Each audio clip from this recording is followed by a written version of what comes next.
Bonjour à toutes et à tous, nous sommes ravis de vous accueillir pour ce dernier webinaire AGEVAL de la saison. Et pour clôturer la saison en beauté, nous avons décidé de vous parler de l'évaluation HS, bien sûr, puisque ça reste un sujet tout à fait prioritaire pour la plupart des établissements médico-sociaux, et de faire un point sur les critères impératifs pour anticiper les points sensibles et améliorer la cotation. Donc pour aujourd'hui, j'ai le grand plaisir d'accueillir le cabinet TLC, qui est partenaire d'AGEVAL pour l'évaluation HS, avec Thierry Levasseur et Baptiste Thomasin. Bonjour messieurs. Bonjour à tous. Bonjour à toutes et tous. Alors, pour démarrer ce webinaire, je vous fais les petits rappels d'usage concernant la navigation. Donc, n'hésitez pas à actualiser votre page si jamais vous avez des difficultés avec le son ou l'image, à déconnecter les autres appareils, à fermer vos pages Internet et enfin à changer de navigateur si besoin. Et sinon, sortir, re-rentrer fonctionne aussi pas mal. Également, nous allons vous proposer des quiz pendant le webinaire. Vous y répondez et quand vous avez fini d'y répondre, vous pouvez tout simplement cliquer sur la diapo pour la réafficher en grand. Et enfin, le replay du webinaire sera à votre disposition directement dans votre boîte mail sous 48 heures. Donc, pas de panique, ça arrive tranquillement. Voilà, également pour toutes vos questions, donc n'hésitez pas à poser vos questions directement dans le chat, comme d'habitude, et nous y répondons au fur et à mesure entre chaque partie. N'hésitez pas à liker les commentaires avec le système des petits pouces, ça nous permet de prioriser quand il y a beaucoup de questions pour pouvoir faire le focus sur les questions qui vous intéressent le plus. Et comme vous êtes vraiment nombreux sur le webinaire, on va essayer de prendre un maximum de questions pour favoriser la communauté, et puis on prendra les questions où tout le monde peut se reconnaître. Si jamais vous avez des questions vraiment liées au logiciel, n'hésitez pas à vous rapprocher de votre chef de projet. Par ailleurs, ce webinaire va aborder un certain nombre de sujets sur l'évaluation HS, les critères impératifs, la cotation. Ça dure 1 heure, donc si vous avez besoin d'aller plus loin, d'avoir plus de connaissances, eh bien, n'hésitez pas à nous contacter pour les sujets de formation. On peut évidemment vous proposer tout type de format, un jour, plusieurs jours, de l'e-learning sur l'évaluation HS, également de l'auto-évaluation, des missions d'accompagnement. Donc voilà, ça vous permet d'aller plus loin que le webinaire, donc n'hésitez pas. Voilà, maintenant que je vous ai présenté tous ces aspects, eh bien, nous allons pouvoir faire connaissance avec nos deux intervenants de façon plus détaillée. Donc, Thierry, Baptiste, je vais vous laisser vous présenter et nous expliquer un petit peu votre expertise sur le sujet de l'évaluation HAS. Donc, moi, je suis Thierry Levasseur. Je suis dirigeant du cabinet TLC. Je suis psychologue du travail de formation et auditeur qualité ICA pour l'AFNOR. Et je supervise toutes les évaluations qualité. Et donc, Baptiste Thomasin, j'interviens aujourd'hui en tant que responsable technique, professionnel du secteur médico-social depuis une trentaine d'années. J'interviens également sur la partie formation. Je suis notamment le responsable pédagogique de la formation pour devenir évaluateur qualité certifié AFNOR. Je suis moi-même certifié AFNOR sur la qualité. Et j'interviens en tant que consultant formateur sur l'ensemble des sujets qui animent le secteur médico-social. Eh bien, merci à tous les deux d'avoir accepté de répondre présent pour partager votre expertise, puisque quand même, je pense qu'on peut le dire, le cabinet TLC est très bien implanté sur le sujet des évaluations et vous en faites de nombreuses un petit peu partout en France. Vous avez déjà réalisé voilà, beaucoup d'évaluations HAS, donc ça vous permet d'avoir une bonne vision des choses. Alors, eh bien, on va rentrer dans le vif du sujet sans plus tarder, en regardant l'importance en fait, de la place de ces critères impératifs dans les évaluations qualité. Et vous allez pouvoir nous faire déjà un petit rappel méthodologique pour nous dire où est-ce qu'on en est par rapport à cette évaluation HAS. Donc, effectivement, quelques éléments de cadrage et puis ensuite, on zoomera vraiment critère par critère. Donc, rappel, 47 700 établissements et services sociaux médico-sociaux doivent réaliser leur évaluation avant décembre 2027. À cette date, il y a environ 40% qui l'ont réalisé, donc il va y avoir un encombrement. Si vous avez votre évaluation à réaliser, surtout dépêchez-vous, planifiez très vite avec les équipes d'évaluation parce qu'il n'y en aura pas pour tout le monde. Puisqu'en fait, on a, nous, nécessité de qualifier nos évaluateurs. Le process est assez long. Donc voilà, c'est un point important. La HAS a régulièrement actualisé avec des fiches des fiches de précision des méthodes d'évaluation et notamment une fiche très importante qui est la fiche de décembre 2025 qui est la place des éléments d'objectivation. On ne parlait que d'éléments de preuve pour valider un critère. On parle d'éléments d'objectivation, donc c'est un léger glissement, mais qui a son importance, on en reparlera tout à l'heure. Sur les critères impératifs, donc vous en avez 18 ou 17 selon votre structure, 11% dans les évaluations réalisées ont validé leurs 18 ou 17 critères. 11%, 1 sur 10, hein, 1 sur 9. Et les deux qu'on a le plus de mal à valider, c'est le plan de gestion de crise, où un établissement sur deux valide parmi les 11%, donc ça fait vraiment pas beaucoup, et le plan de prévention de la maltraitance. Pour que ce soit un plan, il y a certaines caractéristiques, on en parlera tout à l'heure. Exactement. Et donc, quand même, ces critères impératifs, on voit que c'est pas si facile que ça de les obtenir. Donc, ça va être vraiment utile d'avoir un focus là-dessus. Peut-être, justement, on peut faire un petit rappel sur les critères impératifs. C'est ça. Donc, les critères impératifs, c'est pour ça qu'on fait ce focus et ce webinaire en disant il faut obtenir 4, parce qu'on verra tout à l'heure que voilà, il y a un certain nombre de conséquences. Les critères impératifs, ils ne sont valables que jusque fin 2027. Sur la prochaine version du manuel qualité, qui sera un peu plus allégé, semble-t-il, de ce que dit la Haute Autorité de Santé, ce ne seront plus les mêmes critères impératifs. Donc là, ils voulaient le focaliser sur le respect des droits des personnes accompagnées. On est absolument tous d'accord là-dessus. C'était vraiment une priorité. Le circuit du médicament, le fameux circuit du médicament, et la démarche qualité et la démarche de prévention des risques, voilà, c'est là-dessus, ce sont les 3 axes des critères impératifs depuis 2023 jusqu'à fin 2027. Exactement, des critères tout à fait structurants pour les établissements et les personnes accompagnées. Alors, je propose qu'on fasse un petit zoom sur la question de la publication du rapport d'évaluation. Qu'est-ce que vous pouvez nous en dire ? Alors, les enjeux des critères impératifs, déjà, les cotations sont de 1 à 4. Donc, il faut que les critères impératifs soient à 4. S'ils ne sont pas à 4, vous avez l'obligation de faire sous la forme qui vous convient un plan d'action que vous envoyez à votre autorité de tarification et de contrôle. Donc, voilà, si on a 1, 2 critères impératifs, mais si la semaine dernière, on a fait pour la première fois un strike, c'est-à-dire qu'on a eu un service à domicile qui n'a eu aucun critère impératif validé. Donc, on en était désolé pour lui. Il y avait des situations particulières qui faisaient qu'il y avait un changement de management. Mais voilà, donc c'est vraiment sur chaque critère, il faut un plan d'action. Et le suivi du plan d'action par votre autorité de tarification et de contrôle. Alors, pourquoi c'est important également ? C'est parce qu'il y a une publication des rapports. Soisic sur la… Oui, pardon. Hop. Juste sur la diapo suivante, voilà, c'est ça. Puisqu'en fait, les résultats des évaluations sont rendus publics à travers le système Caliscope, qui correspond peu ou prou à un Nutri-Score. Donc, il faut être ni trop gras, ni trop sucré. Et en fait, voilà, vous avez une lettre A, B, C, D, et vous avez le nombre de critères impératifs atteints, validés, est indiqué. Et ça, c'est affiché sur le site de la HAS, donc accessible par tous, et c'est affiché dans votre établissement et dans votre service. Donc, il y a de l'impact pour tout le monde, pour les concurrents, pour les familles, les concurrents quand il y a de la concurrence, pour les familles, pour les personnes accompagnées elles-mêmes qui nous ont interrogés lors d'évaluation en disant « mais qu'est-ce qui se passe si on devient D ? Est-ce qu'on va fermer ?» pour votre gouvernance, donc du coup, il y a quand même un impact fort de la note du Caliscope, mais également du nombre de critères impératifs atteints. Bien sûr, effectivement, les personnes vont regarder tout ça et c'est vrai que cette transparence, c'est quand même un vrai enjeu. Donc, on essaye d'avoir les meilleures évaluations possibles quand même. C'est l'image de l'établissement qui est concernée.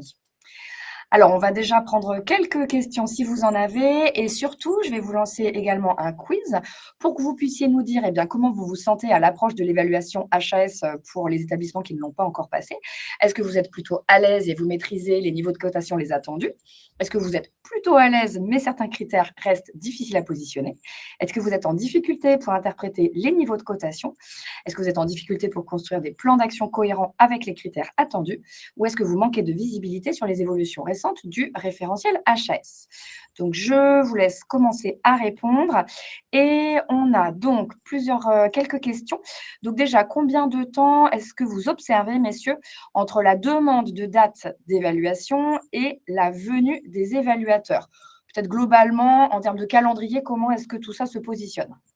Il y a une signature d'un contrat. À partir du moment où vous avez fait votre consultation, ensuite, voilà, vous avez 1, 2, 3 propositions et donc vous contractualisez avec un prestataire.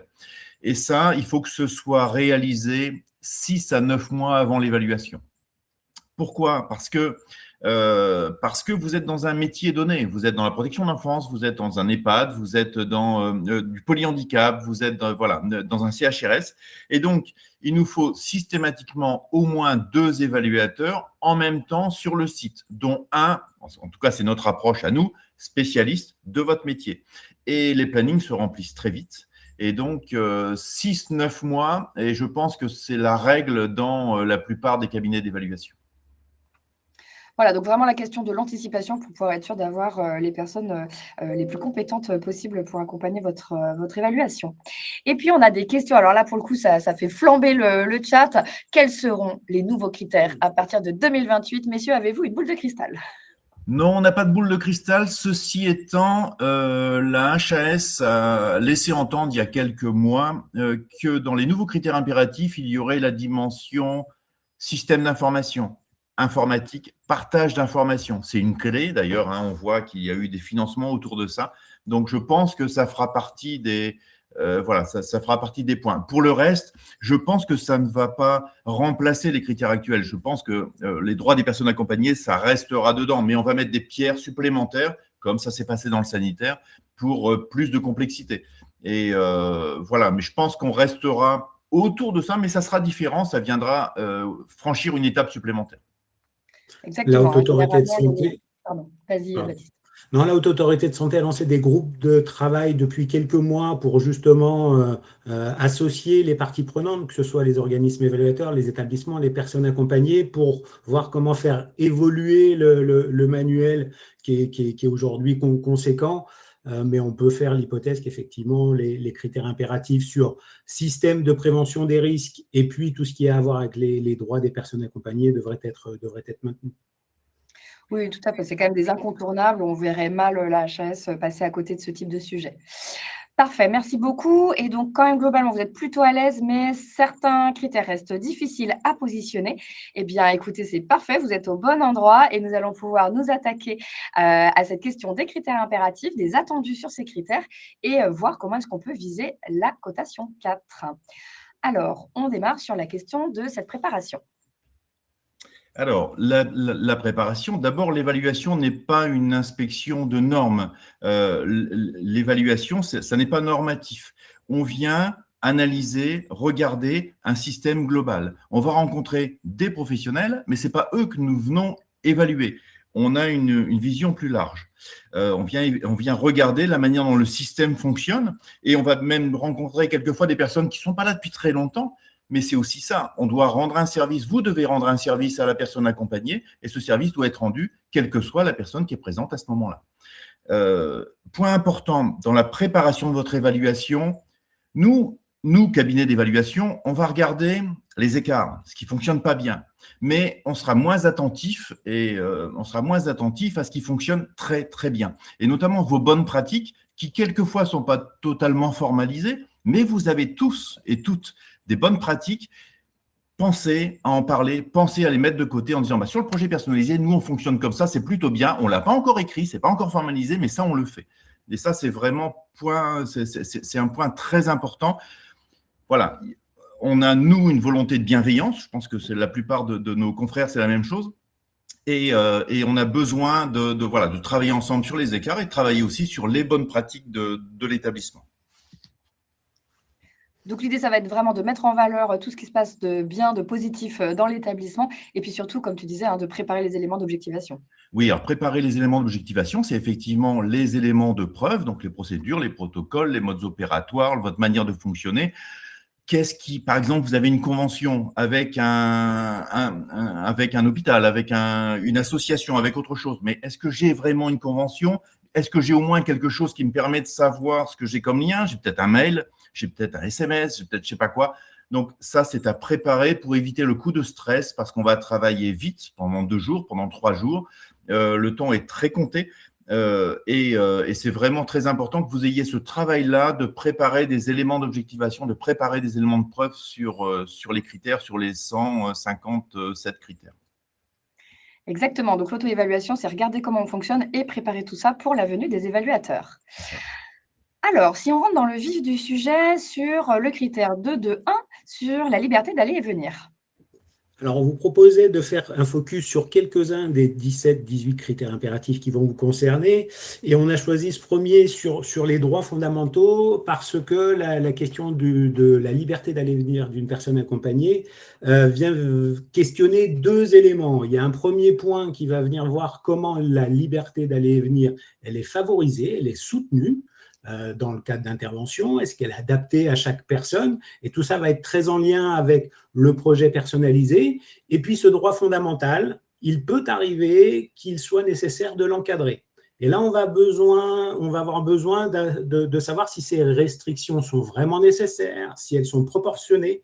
Et c'est là qu'on va venir aussi interroger la manière dont l'équipe réfléchit à ces sujets. C'est ça. Et sur ce critère-là, ce qui est important, c'est de dire liberté d'aller et venir. Ben oui, il y a des évidences chez vous. Et puis, une MEX n'est pas un SAD, n'est pas un EHPAD, n'est pas un CHRS, n'est pas… enfin, voilà.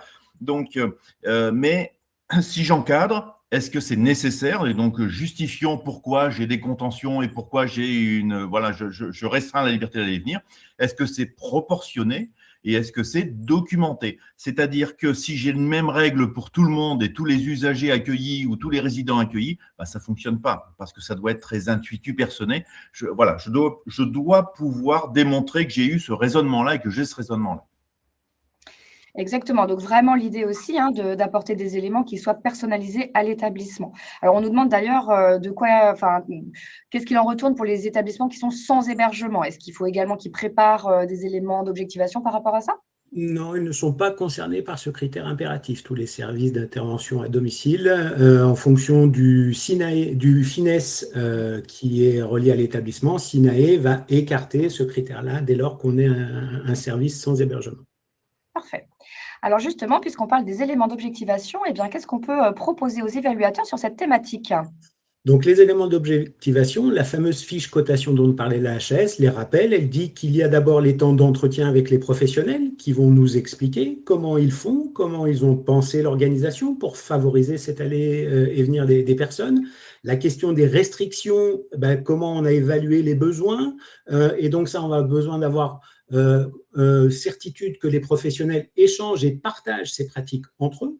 On va ensuite avoir besoin d'éléments d'objectivation qui sont formalisés. Que dit le règlement? Que dit le contrat? Est-ce qu'on a des procédures écrites? Est-ce qu'on a des éléments d'évaluation dans le projet personnalisé de la personne qui dit on a évalué un risque, donc par conséquent, on encadre et on va venir également s'appuyer sur le troisième niveau d'objectivation qui sont les observations. Qu'en est-il des portes, de la capacité de sortir? Est-ce qu'on a un code pour sortir? Est-ce qu'on a des formes de contention avec des barrières de lit ou des ceintures pelviennes qui sont mobilisées? Et à l'ensemble de cette lecture-là, on va se dire, OK, la liberté, elle est favorisée, ou alors l'encadrement, là, on n'est pas très sûr de la manière dont le besoin a été évalué et ça va nous amener à aller un peu plus loin en termes d'investigation. Ok, donc ça, c'est vraiment l'idée de pouvoir regarder précisément ce qu'on peut expliquer sur ce sujet-là dans l'établissement et quels sont finalement les attendus pour valider ce critère. Donc, pour valider ce critère 4, on va attendre qu'il y ait bien une co-construction avec la personne, que ce soit pour favoriser ses déplacements et accompagner son autonomie. Est-ce que, par contre, la restriction, elle n'est vraiment envisagée que si dans le bénéfice de la personne accompagnée? On va aller attendre qu'il y ait une réflexion d'équipe et ces sujets-là ouvrent forcément des questions liées à la réflexion éthique et c'est pas pour rien que la HAS introduit chacun de ces chapitres du référentiel par la réflexion éthique en lien avec la question de la bientraitance. Et puis, nos observations vont venir illustrer, expliciter la manière dont ces sujets sont importants. Il y a vraiment un focus à avoir sur ce point-là qui est, dès lors qu'il y a une pratique de contention, est-ce qu'on a des outils d'évaluation? Est-ce que la décision elle est partagée en équipe? Est-ce qu'on réévalue bien cette mesure-là qui doit être la plus temporaire possible de manière à pouvoir, si possible, envisager de lever cette privation d'un droit fondamental? Parfait. Donc, effectivement, l'idée d'avoir un lien fort sur ce sujet de la liberté d'aller et venir avec globalement la question de l'éthique et puis ça vient bien sûr toucher la question de la bientraitance. Tout à fait. Ok, donc ça nous fait déjà un premier focus sur ce critère 2-2-1 sur la liberté d'aller et venir. On y reviendra dans la phase de questions puisque ça soulève pas mal de questions. Mais on explore dès à présent le critère 2-2-2 sur la dignité et l'intégrité des personnes accompagnées. Alors, Alors, peut-être juste, je te fais un chapeau, Baptiste. Sur le critère 2-2-2, c'est là où on va voir les éléments d'objectivation dont parle la HAS. C'est-à-dire qu'en fait, on va regarder cette dignité et l'intégrité à travers l'entretien qu'on va avoir avec les professionnels, à travers le documentaire, mais aussi et surtout à travers les observations. Et la HAS nous demande que sur nos plans d'évaluation, nos plannings, il y ait systématiquement des périodes d'observation.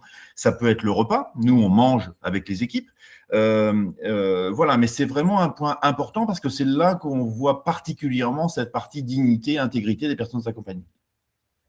Vas-y, Baptiste. donc, les objectifs attendus, on attend de la part des professionnels qu'ils puissent illustrer leurs pratiques respectueuses de l'intégrité et de la dignité des personnes. Donc là, il ne faut pas hésiter à aller chercher des situations très concrètes. Et puis, il y a parfois des situations sur lesquelles les professionnels s'est intégrés dans leur posture. Ils ont du mal à valoriser ces éléments-là.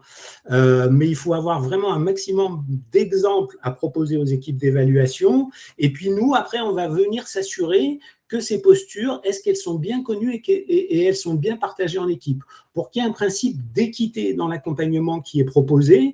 Et tout ça va s'inscrire une fois de plus sur les entretiens, les exemples qui sont donnés, la documentation que nous disent notamment les outils de la loi du 2 janvier 2002, la Charte des droits et libertés, le livret d'accueil. Mais encore faut-il que ces éléments-là soient adaptés à la compréhension des personnes. Et puis, le dernier point d'objectivation, Thierry le disait avec insistance, c'est probablement le critère sur lequel l'observation va être parfois encore plus importante que ce que l'on va pouvoir lire ou entendre de la part des professionnels. Exactement. Et alors après, on peut regarder tout simplement, comment est-ce qu'on peut proposer des éléments d'objectivation sur cette thématique de la dignité et de l'intégrité.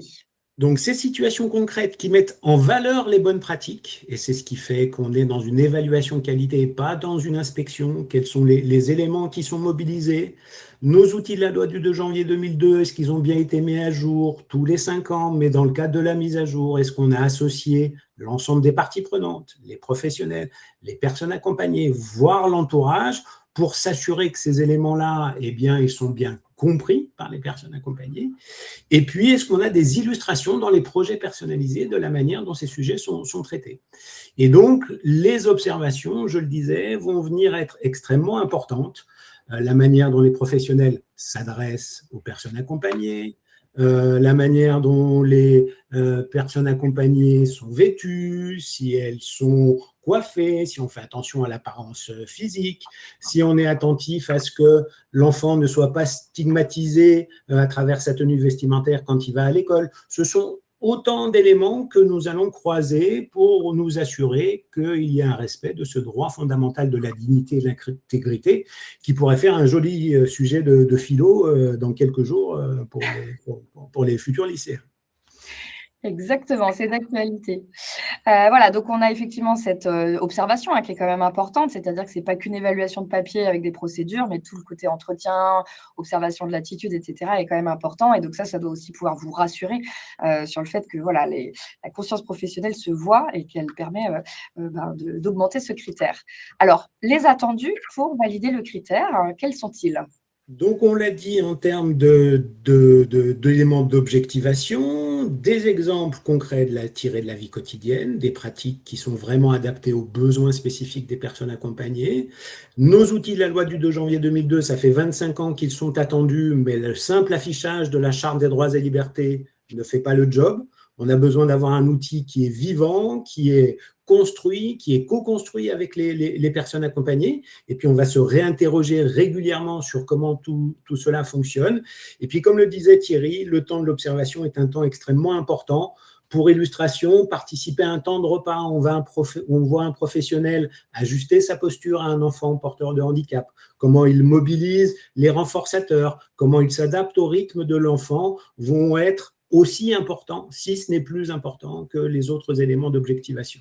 D'où la nécessité d'avoir impérativement dans les temps d'évaluation sur site, ces temps d'observation. On est très, très attaché à ce point-là parce qu'il nous semble fondamental pour avoir une vision globale de la manière dont les professionnels mettent en valeur leurs pratiques respectueuses des droits fondamentaux. Et puis, comme vous l'avez noté aussi, la question du langage des professionnels, quand même, de s'assurer que ce langage il est adapté aux personnes accompagnées, voilà, en termes de dignité. C'est une autre illustration, tout à fait, oui.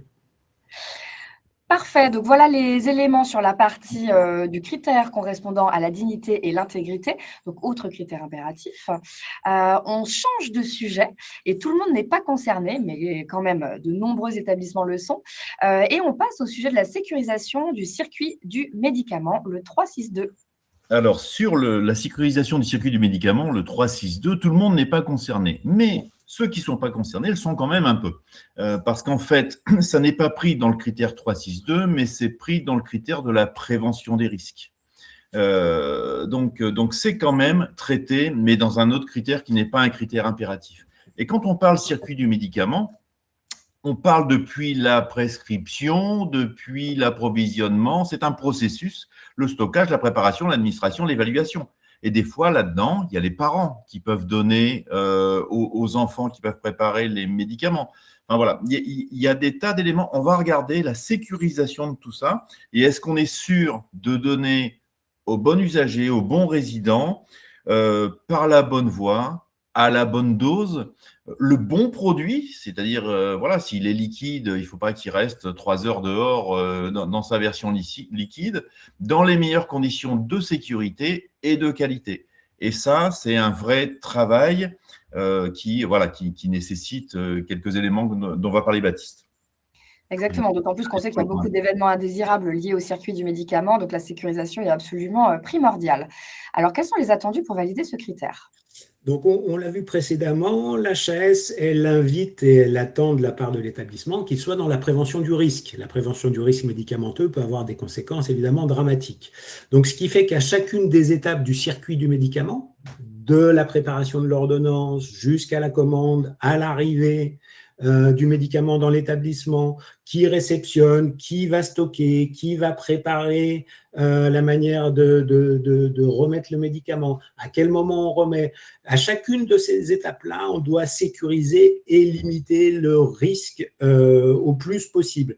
Donc, par conséquent, là, on a des outils qualité qui sont indispensables, c'est avoir une procédure qui définit chacune des étapes et comment on vérifie et comment on sécurise chacune de ces étapes, comment on s'appuie sur l'enregistrement et la traçabilité. À chaque étape, est-ce qu'on a un bon de remise du médicament, qui fait le contrôle dans le stockage, qui met dans l'espace sécurisé pour les stupéfiants. Et à chaque fois, traçage, enregistrement pour être le plus clair possible.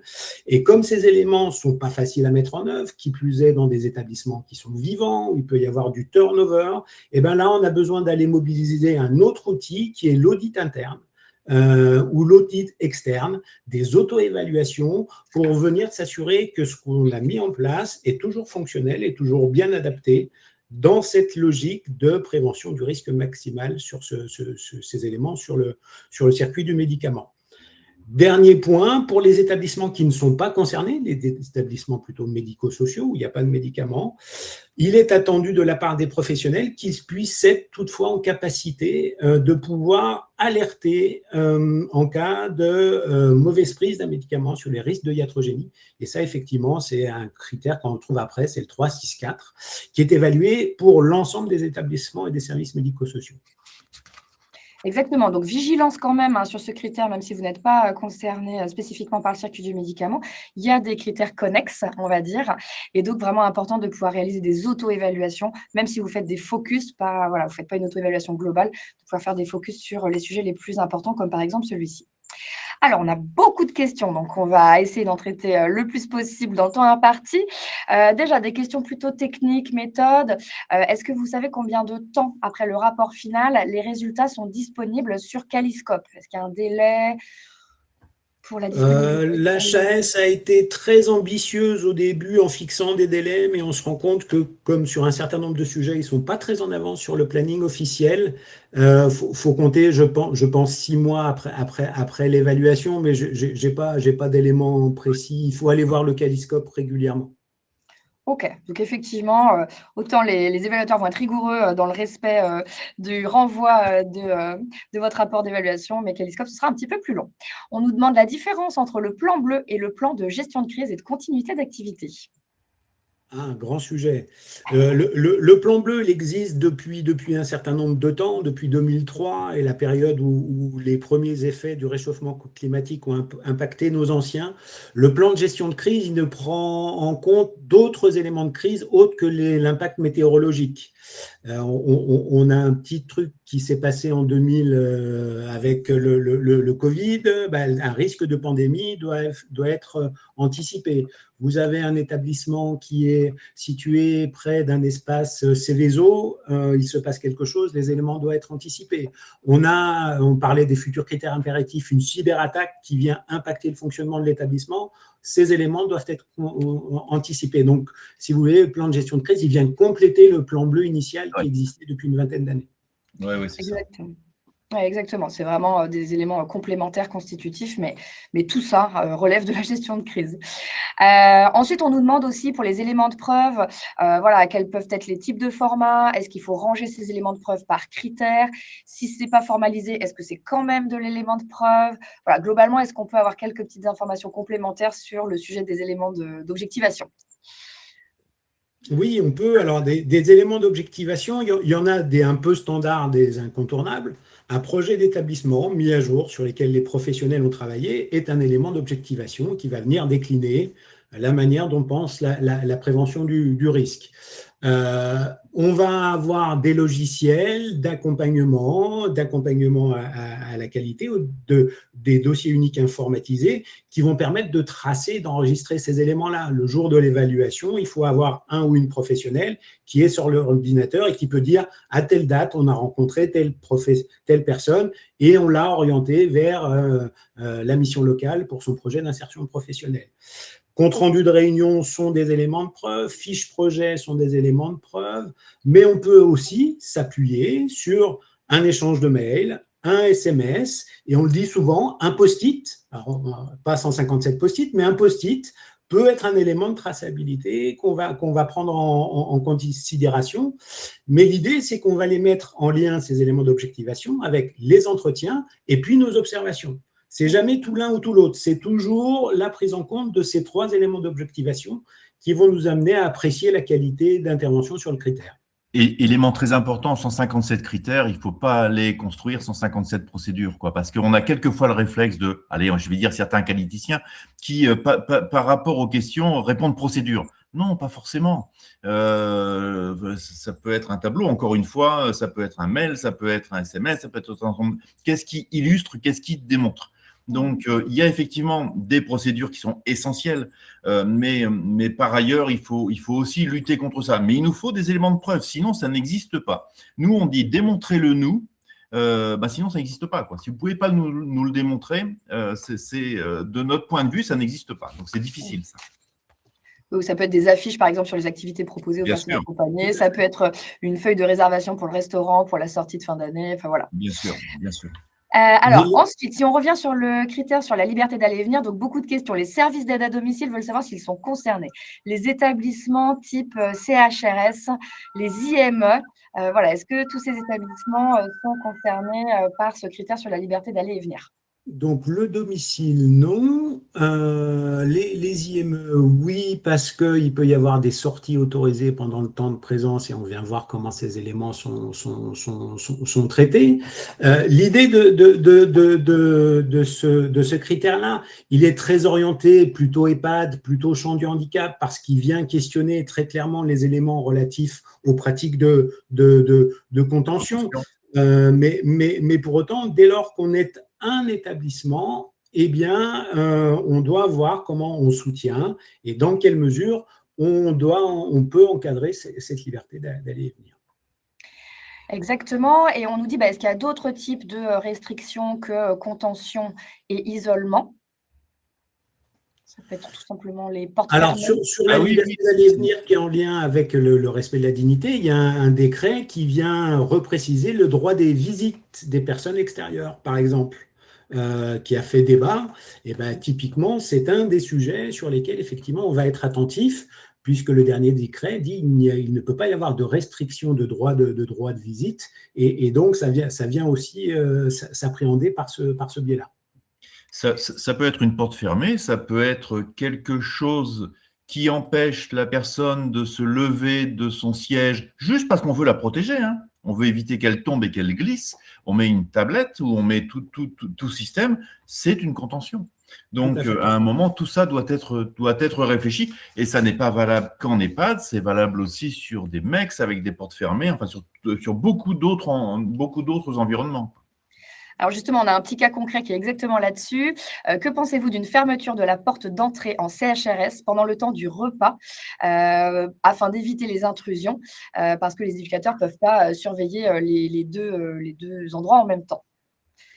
Ben, la question, c'est pas tant la porte fermée, c'est l'explication de la porte fermée. C'est-à-dire que Exactement. est-ce qu'on a réfléchi collectivement à pourquoi on ferme? Et l'idée de l'encadrement d'un droit fondamental, il ne peut être motivé que par une question de sécurité. Et donc, comment on a évalué que sur le fonctionnement, pour mettre en sécurité les personnes accompagnées du CHRS, on choisit cet élément-là. Mais ce qui est fondamental, c'est qu'on a besoin de s'assurer que ces décisions ne sont ni arbitraires, ni abusives. Et c'est là qu'on va venir mettre en lien avec la réflexion éthique, la manière dont les professionnels réfléchissent à ces sujets. Exactement. Allez, je prends juste 2 dernières petites questions parce qu'on avance dans le temps. On nous demande finalement la différence entre les éléments de preuve et les éléments d'objectivation. Les éléments d'objectivation comprennent les éléments de preuve, c'est-à-dire les documents physiques, même si c'est un mail, mais ça comprend également les entretiens avec les professionnels, l'échange qu'on va avoir, nous, avec les professionnels, et ça comprend également l'observation quand l'observation est possible. Voilà, Donc c'est plus large et c'est ce qu'a voulu dire la HAS parce qu'il y a eu un effet de balancier où certains confrères en fait allaient chercher 2 classeurs d'éléments de preuve, même si ces éléments de preuve ne sont pas connus des professionnels. Donc voilà, il y a eu un abus et donc on est revenu à quelque chose d'un peu plus équilibré.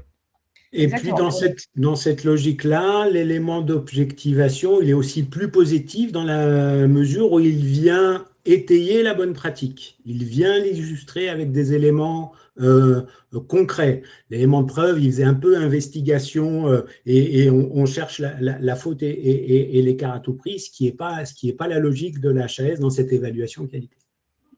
Très bien.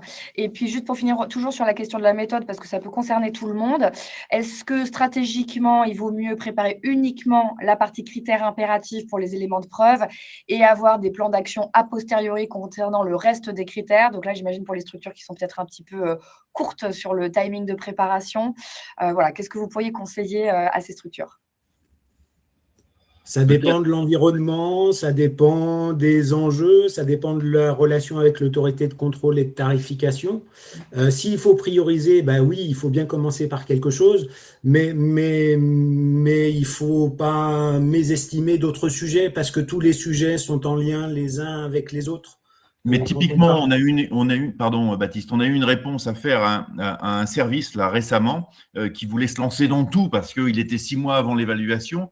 On lui a dit laissez tomber le projet d'établissement, laissez tomber, vous n'aurez pas le temps de le travailler comme il faut le travailler. Si c'est pour le travailler sur le coin d'un bureau par une direction, ça n'a aucun sens. Donc laissez tomber, travailler les premiers critères impératifs que l'on a vus là, parce que ceux-là, on peut passer la barre. Ceux qu'on va voir là juste après sur le système qualité, ils sont un peu plus touchy, ils sont moins simples, il faut les appréhender, il faut bien réfléchir, mais commencer par là. Mais effectivement, voilà, il y a une mesure et il faut réaliser certains critères impératifs, là, comme ceux que l'on vient de voir, se questionner là-dessus, déjà, on est pas mal.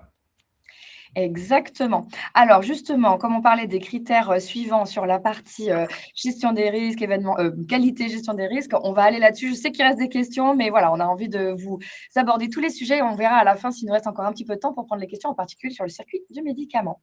Donc sur nos critères 3.12, 1, 2 et 3, qu'est-ce qu'on peut dire sur les plaintes et réclamations? Donc, on est sur le recueil, le traitement, des plaintes et des réclamations. Donc, on est vraiment sur des circuits et la communication sur ce recueil et ce traitement. Donc, ça peut être la plainte d'un résident, ça peut être la plainte d'une famille, ça peut être une réclamation ça peut être la réclamation d'une famille qui téléphone entre midi et 2 et le standard n'est pas ouvert alors qu'il est indiqué qu'il est ouvert. Enfin voilà, ça c'est une réclamation, ça se traite aussi. Ça se traite, ça veut dire pourquoi ça se passe comme ça, est-ce que j'ai un mauvais affichage, qu'est-ce qu'on va faire et comment on le traite. Et donc voilà, c'est un ensemble de critères qui sont surtout ces systèmes, toutes ces boucles d'amélioration continue autour des plaintes et des réclamations. Vas-y Baptiste. Donc, sur ces éléments-là, 3 critères. Pourquoi? Parce qu'ils fonctionnent les uns avec les autres. On a besoin d'avoir, et c'est un peu la logique du cycle PDCA, on a besoin d'avoir quelque chose qui est suffisamment organisé pour pouvoir bien traiter, c'est-à-dire qu'on va avoir des éléments factuels. Ça va permettre à ce que les plaintes et les réclamations, elles ne s'endorment pas, elles ne se perdent pas dans les tuyaux, dans les méandres des mails, pour s'assurer qu'il y ait une communication faite à chaque plainte, à chaque réclamation. Et puis l'HAS va aller plus loin et elle va demander à ce que les professionnels prennent un temps. Et ça, on est vraiment dans la structuration de la démarche qualité et de la prévention des risques pour faire une analyse de l'ensemble des plaintes et des réclamations. Et donc, on va voir quels sont les éléments attendus juste après. Exactement. Donc, les éléments d'objectivation déjà sur le recueil. Donc, le recueil, eh bien, il va dépendre, et le meilleur recueil, c'est celui qui fonctionne, c'est-à-dire qu'il faut trouver une modalité qui est adaptée, une fois de plus, à la compréhension des personnes accompagnées et de leur entourage. Ce qui fait qu'on peut avoir le registre des doléances un peu à l'ancienne, mais si ça fonctionne, pourquoi pas. On peut avoir dans le livret d'accueil un système de QR code qui va permettre de transmettre à la personne qui va traiter, peu importe. Et puis, avec les bouts de chou en MEX, eh bien, la boîte à idées, si elle fonctionne, c'est ce qui va plutôt être intéressant. Tout ça va permettre d'arriver à l'organisation du traitement. Il faut que dans l'organisation, dans le système, on ait quelqu'un qui réceptionne et qui puisse traiter chacune des plaintes pour arriver au critère 3.12.2 qui est la communication à la plainte ou à la réclamation qui est arrivée. Et une fois de plus, on se pose des questions assez simples. La plainte, elle arrive, qui communique et comment l'établissement assure le recueil à la personne qui est concernée. On le verra tout à l'heure, il y a une partie importante qui va se jouer avec le CVS sur la partie de la communication du traitement des plaintes et des réclamations. Exactement. Et il y a aussi la question de l'analyse en équipe quand même pour ces plaintes et ces réclamations. Oui, et c'est souvent ce qui manque dans la boucle lorsqu'on fait une évaluation, parce qu'il est attendu de la part des professionnels qu'ils soient vraiment contributifs à cette analyse des plaintes, c'est-à-dire qu'on prend sur une période de 6 mois l'ensemble des plaintes, et puis bien combien concerne des plaintes liées plutôt à l'accueil téléphonique, comme disait Thierry, mais des problèmes d'ordre plus techniques, des pannes de chauffage, des pannes d'ascenseur, une réclamation sur les frites qui arrivent froides à la cantine, eh ben on fait cette analyse-là, et cette analyse-là va nous permettre d'alimenter notre plan d'action qualité en envisageant des actions correctives. Exactement. Et on peut peut-être dire aussi que d'ailleurs, ces 3 critères, on va retrouver les mêmes sur le sujet des événements indésirables, sur le recueil, Absolument. le traitement, la communication Exactement. et l'analyse. Donc, c'est vraiment des critères qui vont être importants. La même logique. Juste un point important à cet endroit-là, et une question qu'on pourrait avoir et qu'on aurait et à laquelle on va apporter une réponse tout de suite. Et si moi j'ai pas de plainte et de réclamation dans mon établissement et dans mon service, ça c'est la question. Et la réponse c'est pas possible. Donc tout dépend de la maille que vous avez. Mais si vous n'avez pas de plainte et de réclamation, soit c'est parce que vous n'avez pas le tuyau pour les recueillir, soit c'est parce que vous n'avez pas les oreilles pour les entendre, soit c'est parce que voilà, il y a des choses qui peuvent sembler mineures, mais qui sont une plainte ou une réclamation. Oui, c'est la question de la granularité. On La peut avoir des choses granularité. très grosses et sinon, il faut affiner finalement ce Voilà. qu'on recueille comme information. Pour un simple exemple, un CAMS, donc des enfants de 0 à 6 ans, la famille vient d'apprendre que le bébé qui est né est porteur de handicap, on lui donne le numéro de téléphone du CAMS, elle l'appelle aux horaires d'ouverture, il n'y a personne qui répond, il y a une réclamation, c'est une vraie réclamation, ça paraît rien, c'est juste un coup de fil, mais parce qu'il y a une vraie détresse en face, et il y a une vraie réclamation, il y a une vraie plainte. Et donc voilà, c'est la granularité. Si vous n'en avez pas, c'est qu'il manque quelque chose, vous devez en avoir. Absolument. Exactement. Voilà, donc sur les attendus pour valider le critère, est-ce que vous avez des éléments à compléter? Non, des éléments, procédure, fiche de déclaration, et je le redis, la bonne, c'est celle qui fonctionne. Et là, on vient interroger aussi l'obligation de moyens plus que l'obligation de résultat, parce que parfois le cahier de doléances, il marche bien, mais après, les personnes changent dans l'établissement et ben, on se dit c'est plutôt une adresse mail dédiée. Et donc, c'est ce qu'on va venir regarder. Ce qui est important, c'est qu'on ait une information suffisante aux personnes accompagnées. Et ça, c'est vraiment l'attendu de base pour s'assurer qu'une personne sache comment elle peut faire, à qui elle adresse, et ça doit permettre de démontrer du traitement de chacune des plaintes et des réclamations, une plainte pour le voisin d'à côté qui fait trop de bruit, peu importe, pour amener les professionnels à réaliser cette analyse qui sera, elle, communiquée régulièrement au CVS, mais on en reparlera dans quelques minutes. Exactement. Alors, je vous lance notre deuxième quiz pour savoir qu'est-ce qui vous aiderait à sécuriser le plus votre cotation des critères impératifs. Est-ce que c'est plutôt de la formation pour que vos équipes comprennent bien comment comprendre ces critères impératifs et leurs attendus? Est-ce que c'est plutôt des grilles et outils structurés pour positionner objectivement les critères? Est-ce que c'est un appui méthodologique pour construire des plans d'action cohérents? Est-ce que c'est d'être accompagné sur la structuration et le déploiement de la démarche qualité ou autre? Vous pouvez bien sûr nous écrire dans le chat. Je vous laisse répondre tranquillement à ce quiz et on passe à la partie CVS. Donc, comment est-ce qu'on fait le lien entre les critères impératifs et le CVS? Alors, dans les évaluations, c'est un point extrêmement important, le CVS, parce que un nombre de fois incalculable, ça a dégradé des cotations de critères impératifs qui pourtant avaient été bien pensés. Et encore une fois, comme le dit Baptiste, ça peut être avec des outils simples. Mais il y a une réforme du CVS en 2025, je crois, et c'est vrai que ça a donné des obligations, des exigences supplémentaires, et il faut absolument en tenir compte parce que ça impacte énormément le classement des critères impératifs. Exactement. Donc, attention, c'est dommage de dégrader son évaluation à cause de ça. Alors, comment est-ce qu'on peut faire? Alors, on va rappeler que d'un point de vue réglementaire, le CVS est obligatoire pour tout établissement qui propose de l'hébergement ou de l'accueil de jour en continu. Donc ça, c'est la modalité d'application. Dès lors que c'est le cas, quand on va ouvrir le logiciel Sinae, on va ouvrir une grille d'une dizaine de critères qui vont être évalués avec les représentants du CVS. Et donc, parmi ceux-ci, on en a plusieurs qui sont en lien avec les critères impératifs dont on vient parler, notamment sur la communication, sur le traitement des plaintes et des réclamations qui doit être réalisé au CVS. Quelle forme ça prend? Eh bien, ça prend la forme d'un ordre du jour parmi les 3 réunions minimum obligatoires dans l'année. On doit avoir à l'ordre du jour un bilan qui a été réalisé par les professionnels, c'est-à-dire que ce n'est pas l'établissement ou la direction ou le chef de service qui a fait ça. Avec les professionnels, on fait cette analyse des plaintes et des réclamations et on dit, ben voilà, sur l'année 2025, 12 plaintes sur des questions matérielles, 12 plaintes sur des problèmes de relations entre les personnes accompagnées, 5 plaintes pour des problèmes de non-respect des droits. Et cette analyse-là, elle doit être partagée auprès des représentants des CVS. L'HAS dit le CVS, il est obligatoire depuis 2002. Donc, on attend qu'il soit une partie prenante dans le fonctionnement de l'établissement. Et ce n'est pas qu'une caisse d'enregistrement ou de recueil de demandes de souhaits de sortie. On invite le CVS à contribuer à l'amélioration continue du système de par son fonctionnement. Et vous voyez bien, tel que le dit Baptiste, qu'on n'altère pas la confidentialité des informations. On parle pas des plaintes, on parle pas des réclamations. En revanche, on fait un bilan, il est quantitatif, on trie ces plaintes, on trie ces réclamations pour que ce soit intelligible par les participants du CVS. Et voilà, c'est cette finesse-là qu'il faut trouver. Alors, on a quand même, j'en profite quand même, là, on a des questions pour les établissements qui n'ont pas de CVS. On parle des services à domicile, d'autres établissements qui ne sont pas soumis à cette obligation de CVS.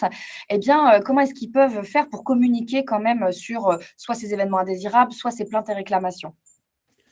Alors, ça va dépendre de la modalité de participation et d'expression qui a été mise en place, mais ça peut être une présentation des résultats d'une enquête de satisfaction.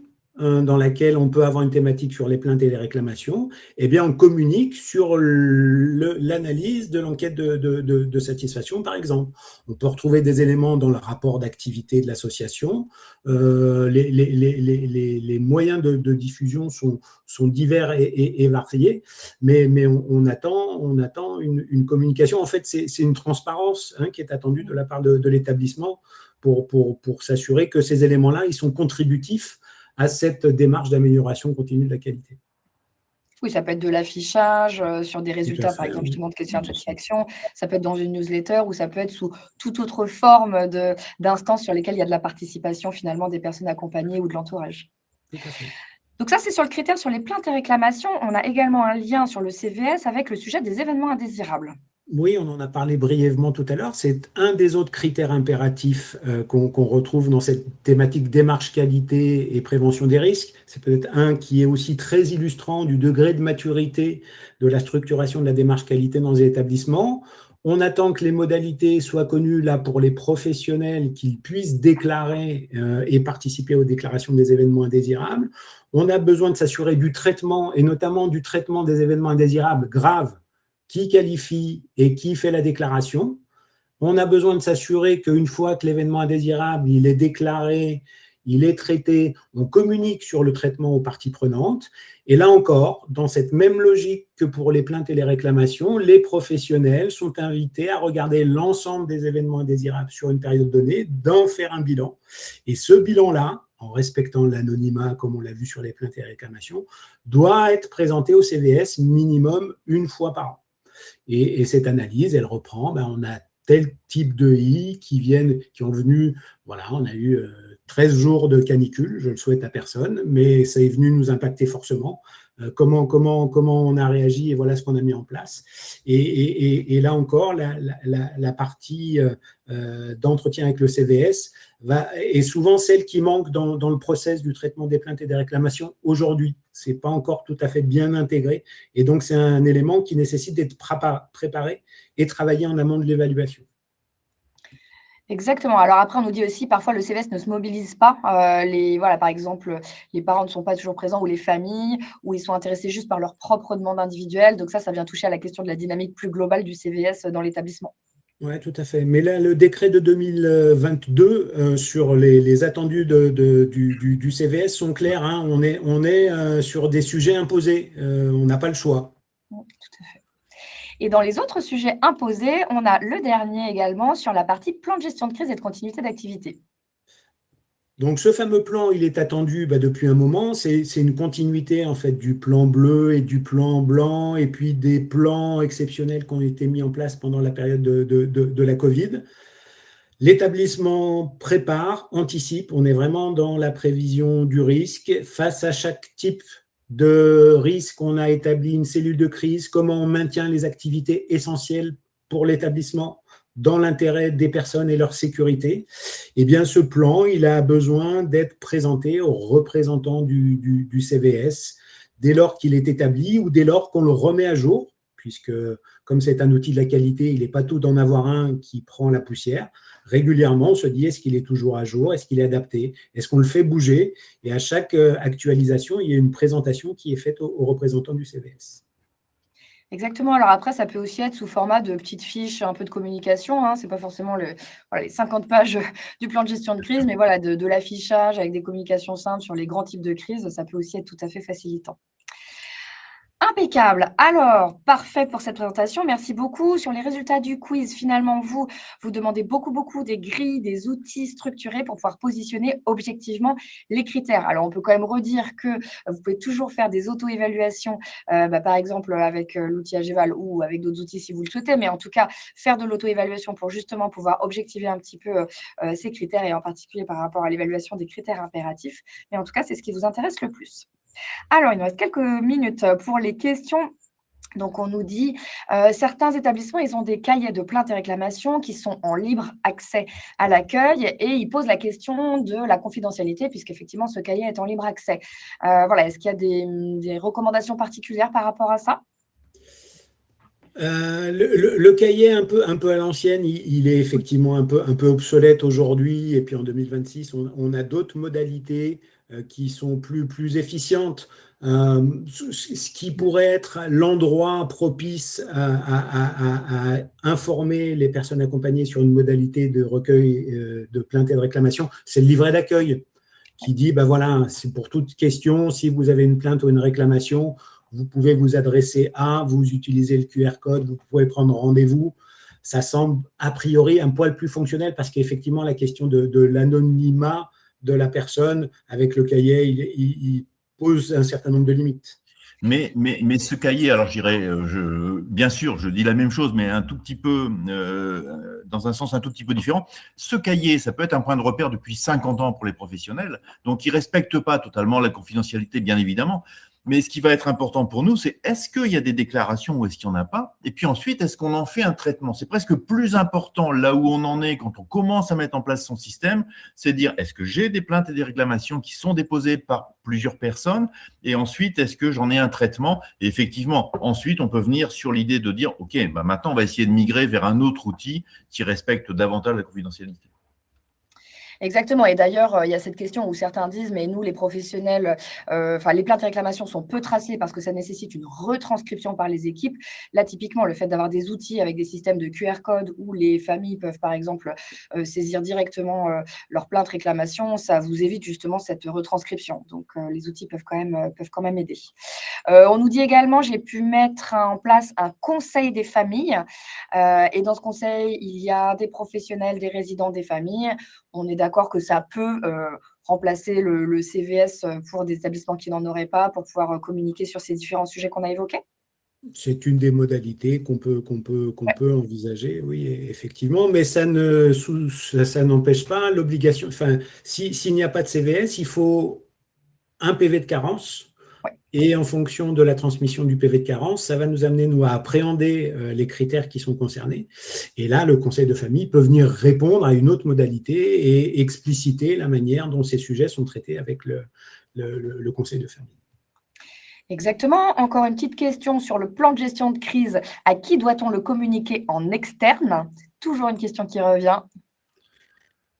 Minimum à l'autorité de contrôle et de tarification, ça c'est impératif. Et selon les missions de l'établissement et notamment la question de l'accompagnement à la santé, il doit être transmis en complément aux services préfectoraux dans le cadre d'une gestion de crise sanitaire majeure et aux pompiers qui doivent être informés des modalités d'intervention dans l'établissement si elles sont spécifiquement à prendre. Exactement. Enfin, allez, 2 dernières questions pour qu'on respecte le timing. Si on a une réclamation qui est émise à l'oral, qui est traitée tout de suite, mais qui n'est pas tracée, est-ce que la cotation du critère sera en dessous de 4? Il va nous manquer un élément d'objectivation factuelle et concret, donc on va aller peut-être croiser avec d'autres éléments, mais il va nous manquer un petit bout parce que on ne peut pas uniquement s'appuyer sur le déclaratif des professionnels. On croit tout le monde de bonne foi, il n'y a pas de souci, mais on a besoin d'objectiver. Et là, sans traçabilité, c'est difficile de s'assurer que cette logique-là, on attend qu'elle soit déployée et communément appliquée pour l'ensemble des résidents. Donc, la seule déclaration à l'oral, elle est un peu juste. Exactement.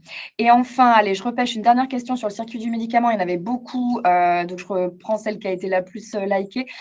Sur le circuit du médicament, dans un SIAD, est-ce que le SIAD est responsable du stockage quand les infirmières interviennent à domicile? Une question un peu technique. Très technique. Ça dépend des modalités d'intervention. En tout cas, on a besoin d'avoir des éléments qui sécurisent un maximum, notamment la partie traçabilité de l'administration. Ça fait quand même partie de la mission initiale du SIAD. Sur les modalités, ça dépend de la taille du SIAD, du nombre de personnes accompagnées, mais on est dans cette logique de prévention du risque un maximum, donc qui nécessite. Sur ces questions-là, je peux vous inviter à solliciter l'OMEDIT ou l'ARS pour des audits internes qui vont venir apporter des éclairages et venir répondre de manière précise à ces sujets. Exactement, ce sera les experts OMEDIT sur le sujet. Allez, on passe à la conclusion et je vous lance également le petit quiz pour la note du webinaire. Donc, messieurs, à vous la parole pour la conclusion.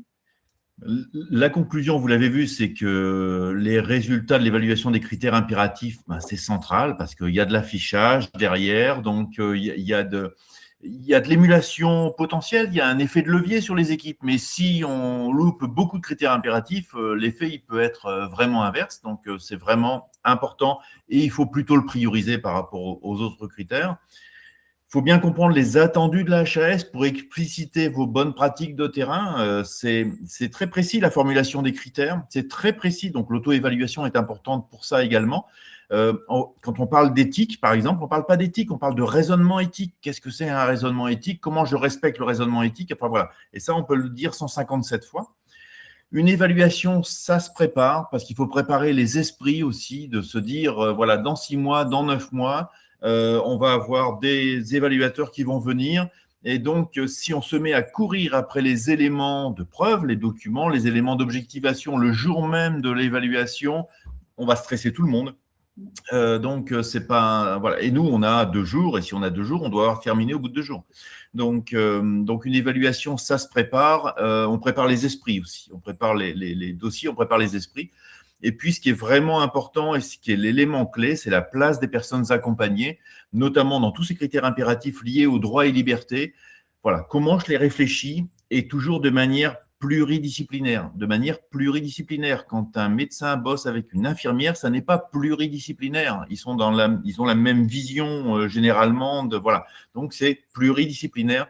Et comment j'ai réfléchi, comment je travaille autour de tout ça. Et avec la place du CVS, parce qu'on a trop vu des critères bien pensés, bien mis en place, mais dégradés parce que le CVS n'était pas informé. Mis dans la boucle. Donc vraiment attention à associer à un maximum de personnes, évidemment les personnes accompagnées au cœur du dispositif, mais aussi l'entourage, le CVS et bien sûr les différents professionnels. Merci beaucoup pour tout ce partage d'expertise.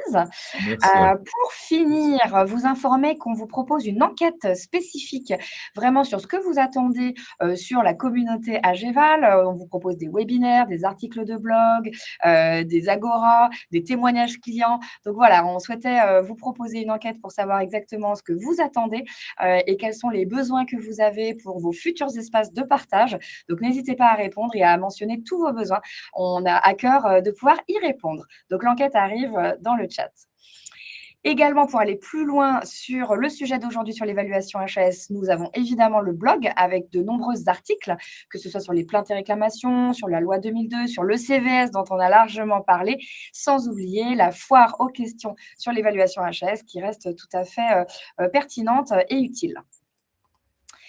Voilà, comme vous l'avez compris, le logiciel, il peut également vous aider, que ce soit sur les plaintes et réclamations, les événements indésirables, sur le fait de mettre vos éléments de preuve dans la partie gestion documentaire ou tout simplement de vous évaluer en auto-évaluation pour préparer l'arrivée des évaluateurs. Donc voilà, le logiciel peut vous aider. N'hésitez pas à vous rapprocher de nos experts pour pouvoir en parler. Et puis, on est sur la fin de la saison, donc je vais pouvoir vous proposer un certain nombre de replays. Nous avions évidemment un webinaire sur les événements indésirables, puisque c'est toujours un sujet clé, et en particulier la question de la culture positive de l'erreur, donc n'hésitez pas à le reconsulter. Nous avons également réalisé une agora en live à Santexpo sur la question des risques professionnels. Donc voilà, si vous n'étiez pas à Santexpo, eh bien vous avez la possibilité de regarder le replay. Donc n'hésitez pas, avec des exemples extrêmement concrets de la part d'Aurélien Després de la Fondation Léopold Belland. Donc ça peut être très inspirant pour savoir qu'est-ce qu'on peut mettre en place dans les établissements sur les risques professionnels. Et puis donc bien sûr, très prochainement, le replay sur l'évaluation HAS et les critères impératifs avec TLCI. Voilà, on vous donne rendez-vous évidemment l'année prochaine, dès septembre, pour de nouveaux webinaires. On vous cite bien sûr les sources de ce webinaire et on vous remercie pour votre fidélité, pour votre présence, pour votre participation active dans le chat. C'est toujours un plaisir de voir que ça discute et qu'il y a plein de questions. Je remercie chaleureusement le cabinet TLC aujourd'hui pour sa présence. Merci Baptiste, merci Thierry pour le partage de votre expertise. Merci à vous. Merci à vous. Et puis, bien sûr, un grand merci à toute l'équipe AGEVAL en coulisses qui s'active pour faire de ces webinaires une bonne expérience pour vous. Donc voilà, n'hésitez pas à nous dire si ça vous plaît sur Google et à vous inscrire sur LinkedIn pour suivre toutes nos actualités. Un très grand merci à vous pour votre fidélité et votre participation et rendez-vous après les vacances d'été pour de nouveaux webinaires et une prochaine saison.